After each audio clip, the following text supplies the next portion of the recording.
Bienvenue à Austin, au Texas, où nous allons suivre le Grand Prix de MotoGP qui va démarrer dans quelques minutes. Les prévisions météo sont très rassurantes, nous aurons un temps ensoleillé pendant toute la durée de la course. Et bonjour à tous et bienvenue aujourd'hui dans une nouvelle vidéo. Ça y est, le Grand Prix des États-Unis à Austin vient de se terminer.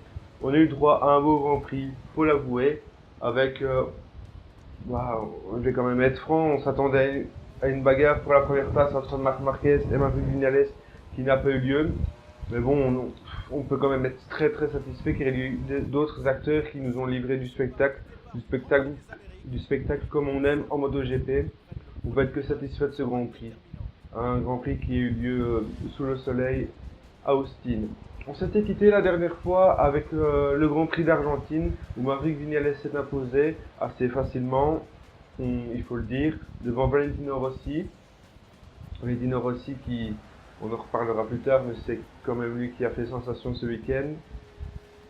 Là, je vais vous parler des qualifications pour commencer. Marc Marquez, dès la première minute, il était là, il était au top. Marc Marquez qui décroche sans surprise la pole position, même si Maverick Viñales est passé une fois ou deux devant, mais on sentait Marc Marquez beaucoup plus fort que Maverick sur ce Grand Prix.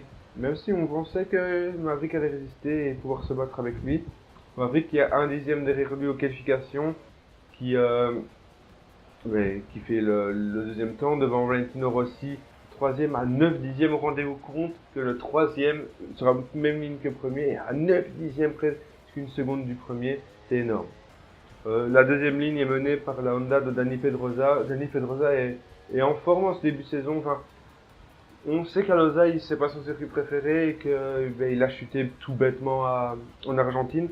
Mais là, Pedrosa, on va retourner sur le circuit qu'il aime bien celui-là, il aime bien Jerez, donc on verra ce que ça va donner à l'avenir. Mais là, il mène la seconde ligne devant Johan Zarco qui confirme toutes les bonnes choses qu'on pensait sur lui en ce début de saison. Tech 3 a bien fait de le recruter quand on voit le début de saison catastrophique que fait Alex Rins chez Suzuki, pour comparer. Et apprends à parler. Jorge Lorenzo, 6ème, qui complète la seconde ligne. Sur la Ducati, belle qualification de Lorenzo qui a dû passer par la Q1 pour essayer d'être dans les 12 premiers. Donc voilà, maintenant je vais vous parler de la course. Dès le début, Dani Pedrosa a fait le all shot, comme dans l'ancien temps, non, mais il y a quelques années où il pouvait bondir de la seconde ligne et démarrer en tête sans souci.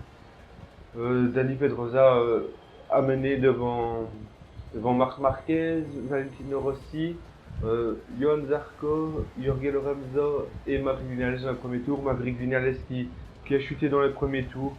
Un long droit, il a glissé. Après, il a dit dans la presse après la course, que c'était à cause de son pneu. Il a dit que tout ce qu'il pouvait dire sur le pneu avant, que c'était pas le même que celui qu'il avait utilisé le matin, qu'il avait eu des alertes du côté gauche à l'entame du second tour. Il se sentait bien à l'arrière, mais l'avant était différent. Et puis après, il explique que je n'ai jamais connu ce genre de chute dans ma carrière, c'est pour ça que je suis serein.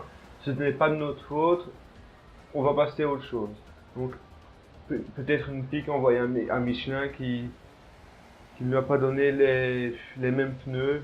Je sais pas comment se positionner sur cette affaire. On va peut-être oublier Michelin, c'est à mon avis, c'est ce qu'il doit faire. Michelin est là depuis des années, il fait des pneus depuis des années, donc c'est dur de se positionner. Je vois pas pourquoi Maverick a dit ça, alors que bon, c'est vrai qu'il doit être fâché parce qu'au championnat, ça se resserre, faut l'avouer.